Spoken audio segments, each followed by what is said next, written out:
تحية طيبة لكم جميعا. الاتحاد الأوروبي في أحدث تقاريره حول اللجوء أعد قائمة لأكثر الدول التي مواطنوها يتقدمون بطلبات لجوء للاتحاد الأوروبي، وكان الترتيب بالنسبة للدول العربية كالتالي: جاءت سوريا في المرتبة الأولى، تليها العراق، والأمر ربما مبرر بالنسبة للشقيقة سوريا إلى حد بعيد نظرا للظروف التي تعرفها هذه الدولة الشقيقة.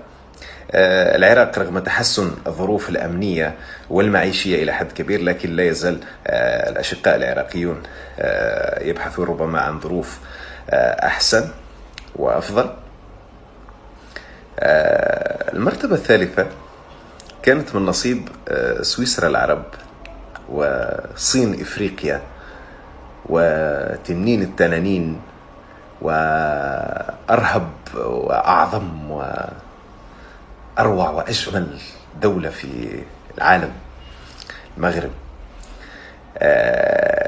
المثير للاهتمام أن عدد طلبات، حسب تقرير الاتحاد الأوروبي، هذا ليس كلامي، أن عدد الطلبات التي ترد من سكان المغرب الأقصى إلى الاتحاد الأوروبي تخطت طلبات التي تأتي من ليبيا والسودان وفلسطين واليمن مجتمعة.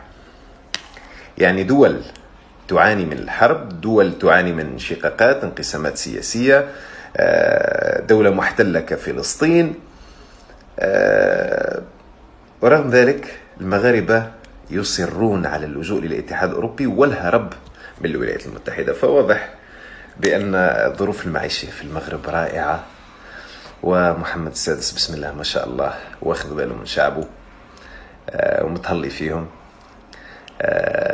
الله يحميكم. تحياتي.